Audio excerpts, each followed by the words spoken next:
सो hey guys, कैसे हो आप सभी लोग। Welcome back to my channel AG अनाय मांगा। गाइस, आज मैं एक्सप्लेन करने जा रहा हूँ बुक ऑफ एस्पर के एपिसोड नंबर 469 को, कि काफी ज्यादा अमेजिंग होने वाली है। इसलिए पहली वीडियो को लाइक शेयर कमेंट सब कुछ कर डालना। और बाकी जिन लोगों ने भी अभी तक इसके पिछले एपिसोड को नहीं देखा है तो मैंने उस एपिसोड का लिंक इस वीडियो के नीचे डिस्क्रिप्शन में दे दिया है, आप लोग जाकर के पहले उस एपिसोड को देख लीजिए। बाकी जिन्होंने ऑलरेडी देख रखा है तो उनके लिए शुरू करते हैं हमारा आज का ये वाला एपिसोड। तो अब इस एपिसोड की स्टार्टिंग में हमें हुमेर को दिखाया जाता है, कि यूएर के ऊपर अटैक करते हुए उससे कहती है कि तुम्हारा सारा का सारा फोकस सिर्फ और सिर्फ मेरे ऊपर अटैक करने का था, इसलिए तुमने अपने डिफेंस पर ध्यान नहीं दिया। अब जब मुझे ये ओपनिंग मिली है तो अब तुम मरने वाली हो। तभी यूएर भी उसे अपनी ओर आता हुआ सेंस कर लेती है और तभी उसे देख हल्की सी स्माइल करती है। तो देख करके मेयर भी थोड़ा हैरान हो गई होती है। अगर तभी अचानक से यूएर के सामने एक गोल्डन कलर की प्रोटेक्शन शील्ड आ जाती है, जिसकी वजह से मेयर का वो अटैक सीधा उस प्रोटेक्शन शील्ड से जाकर के टकराता है। इस वजह से वहाँ पे काफी ज्यादा ब्राइट गोल्डन कलर की एनर्जी रिलीज होने लगती है और वो एनर्जी इतने ज्यादा ग्लो कर रही होती है कि यहाँ तक कि कुई लैंग, यू लिंग और लिu ज़िऊ सभी के सभी अपनी अपनी आंखों को ढक लेते हैं और वहाँ पे सामने क्या हो रहा होता है ये नहीं देख पाते हैं। जिसके बाद जैसे ही वो रोशनी वहाँ पे से खत्म होती है, बाकी के सभी लोग अपने सामने के नजारे को देख काफी ज्यादा हैरान हो गए होते हैं कि उस गोल्डन कलर की एनर्जी खत्म होते ही वहाँ पे मेयर के सामने एक गोल्डन कलर के ड्रैगन की स्पिरिचुअल बॉडी आ जाती है, जो देख करके तो मेयर का मुंह खुला का खुला रह जाता है और वो घबराते हुए कहती है कि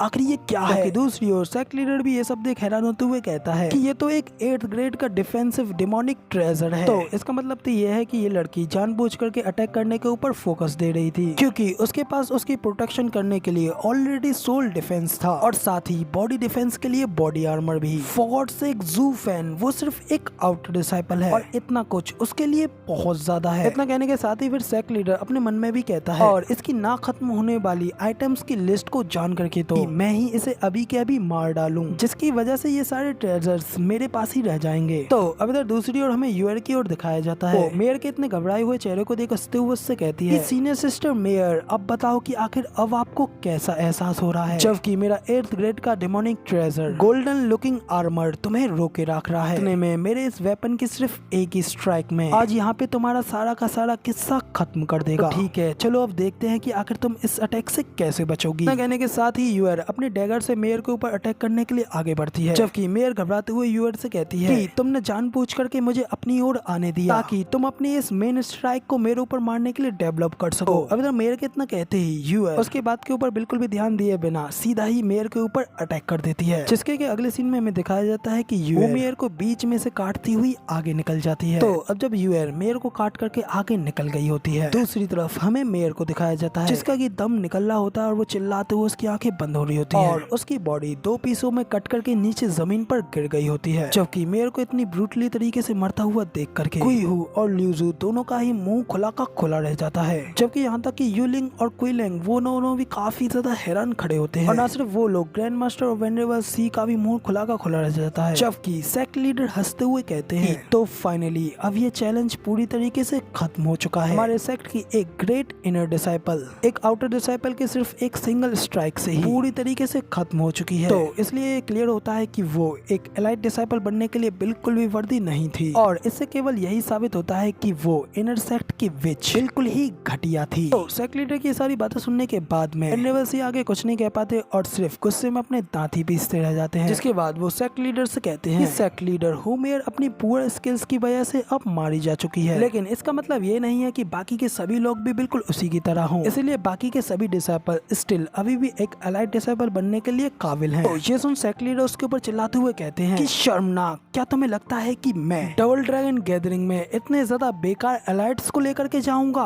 बस सिर्फ टॉप डिसाइपल्स को लो और बस इतना ही। इनर डिसाइपल्स की ज्यादा इनइक्वालिटी दिखाई देने की वजह से इनर सेक्ट डिसाइपल्स के कंपटीशन का ये रिजल्ट अब पूरी तरीके से 0 हो चुका है और अब 3 महीनों के बाद हम इस कंपटीशन को फिर से रखवाएंगे। तो अभी तक फिर से कंपटीशन रखवाने की बात सुन करके वेनरेबल सी तो काफी ज्यादा गुस्सा हो जाते हैं और सेक्ट लीडर से कहते हैं कि सेक्ट लीडर वो आगे कुछ कही पाते मगर उससे पहले ही सेक्ट लीडर उसे रोकते हुए कहते हैं कि बहुत हो गया, मैं जो चाहता हूँ वो एलाइट्स हैं, आधे में कटे हुए हारे हुए लूजर्स नहीं। तो सेक्ट लीडर की ये बात सुन वेनेबल सी भी अपने मन में कहते हैं कि इस आदमी ने ऑलरेडी अपना मूव चल दिया है, वो डिसाइपल्स के बीच कंपटीशन के माध्यम से एलाइट डिसाइपल्स के हितों को जानने की कोशिश कर रहा है और हुमियर तो बस सिर्फ और सिर्फ इसकी इस चाल की सिर्फ एक विक्टिम थी। इसके अलावा इस समय इसकी कोई इम्पोर्टेंस नहीं थी। लेकिन अब मुझे डर है कि अब 3 महीनों के बाद आखिर सेक्ट लीडर और क्या खतरनाक करेंगे, और जैसे जैसे हम जीवुयो को खेल खेलने के लिए इनफ टाइम देते रहेंगे वैसे वैसे ही चीजें हमारे लिए बिल्कुल भी सेफ नहीं रह जाएंगी। तो अब तक वेनेबल से ये सब सोच रहे होते हैं कि तभी मेयर के मास्टर यानी कि सेकंड एल्डर आगे बढ़ते हैं और हुमियर की ऐसी हालत को देख करके मेयर को आवाज लगाते हैं। तभी वहाँ पे सेकंड एल्डर को वो देख करके वेनेबल सी भी उनकी ओर देखते हैं। इसके बाद वो जोरों से बोलते हुए यूअर से कहते हैं कि आउटर डिसाइपल यूअर, अब जब तुमने इनर डिसाइपल की हुमियर को हरा दिया है तो अब से तुम भी एक इनर सेक्ट डिसाइपल हो। तो अब कहो कि आखिर तुम किसे अपना मास्टर बनाना चाहती हो, आखिर कौन एल्डर या फिर वेनरेबल इस लड़की का मास्टर बनना चाहेगा। तो इधर वेनरेबल सी के इतना कहते ही कई सारे मास्टर्स यूअर के पास आते हुए उसे घेर लेते हैं, जिसके बाद उनमें से एक कहता है मैं कई सालों से इस जैसी किसी एक को ढूंढ रहा था, इसलिए मैं इसे अब अपने साथ ले जाना चाहता हूँ। तभी दूसरा एल्डर कहता है कि एल्डर यान सभी लोगों को अपनी ओर मत खींचो, मुझे भी ये लड़की बेहद ज्यादा अच्छी लग रही है, इसलिए ये अब यहाँ पर मेरे अंडर में रहेगी। तभी तीसरा वाला भी कहता है कि मैं देख रहा हूँ कि तुम्हारे पास अपनी अपनी छोटी दुनियाएं हैं और तुम्हें लगता है कि ये तुम्हारी है, लेकिन नहीं, ये मेरे साथ जाएगी। अब जब इधर ये सब कुछ हो रहा होता है जब दूसरी ओर सेक्ट लीडर हंसते हुए अपने मन में कहते हैं कि इसे लग रहा होगा कि नेचुरली तौर पर इस लड़की को इतनी सालों से एक इनर सेक्ट डिसाइपल को दबाने के लिए काफी ज्यादा केयर में रखा गया होगा और अब ये इसे इनर सेक्ट में फेंकने और इसे मेरे कब्जे से निकालने के लिए ये सब प्लानिंग कर रहा है ताकि मैं इस सारी वर्थ को खो दूं।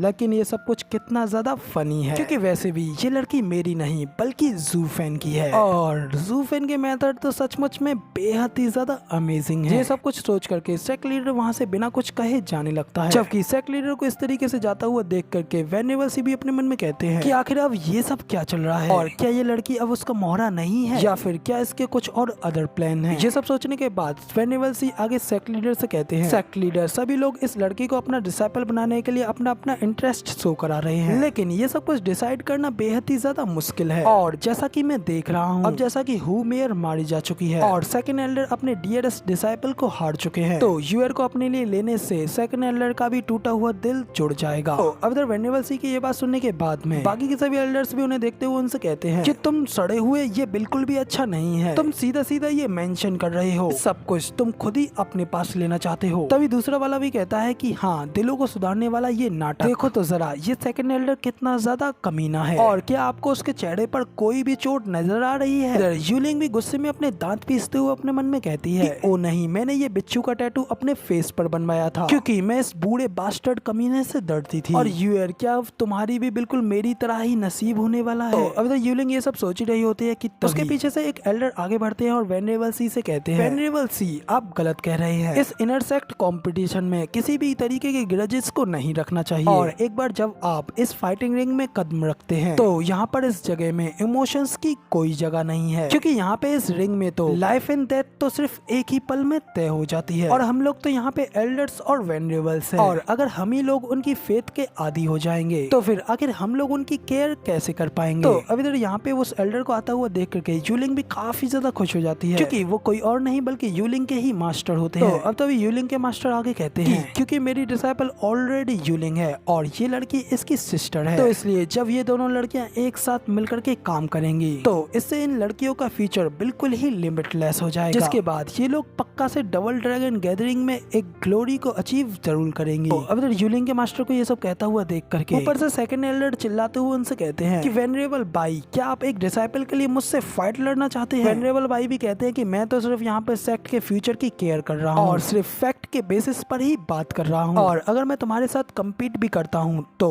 क्या तुम मेरे साथ कम्पीट कर पाओगे। तो वेनरेबल बाई की ये बात सुनने के बाद में सेकंड एल्डर कुछ भी नहीं कर पाते, बस गुस्से के मारे दांत पीसते रह जाते हैं। कि वेनरेबल सी वेनरेबल बाई से कहते हैं वेनरेबल बाई आप एक वेनरेबल हैं, इसलिए आप किसी एल्डर से फाइट नहीं लड़ सकते। तो अब जब वेनरेबल सी ये सब कह रहे होते हैं कि तभी यहाँ पे एक और एल्डर आते हुए वेनरेबल सी से कहते हैं वेनरेबल सी क्या आपका मतलब ये है कि ये मैं भी नहीं कर सकता और वेनरेबल सी क्या आप खुद ही ऐसा नहीं करते हैं। तो अब इधर उस मास्टर को आता हुआ देख करके कोई भी रेस्पेक्ट करते हुए उन्हें अपना मास्टर कहता है कि तभी वेनरेबल सी उन्हें देख करके बिल्कुल भी खुश नहीं हुए होते हैं। वो कहते हैं कि वेनरेबल की क्या आप भी यहाँ पे अपना एक्शन चलना चाहते हो? तो गाइज अब वेनरेबल सी के इतना कहने के साथ ही हमारा ये वाला एपिसोड यहाँ पे पूरी तरीके से कंप्लीट हो जाता है और अब इसकी आगे की स्टोरी आप लोगों को इसके अगले हफ्ते देखने को मिलेगी। फिलहाल वीडियो पसंद आई है तो वीडियो को लाइक कर देना, साथ ही कमेंट करके जरूर बताना कि आपको हमारा ये वाला वीडियो का एक्सप्लेनेशन कैसा लगा। और चैनल पर नए हो और आगे भी ऐसी अमेजिंग वीडियोस को देखना चाहते हो तो इस चैनल को सब्सक्राइब जरूर से कर देना। शुक्रिया।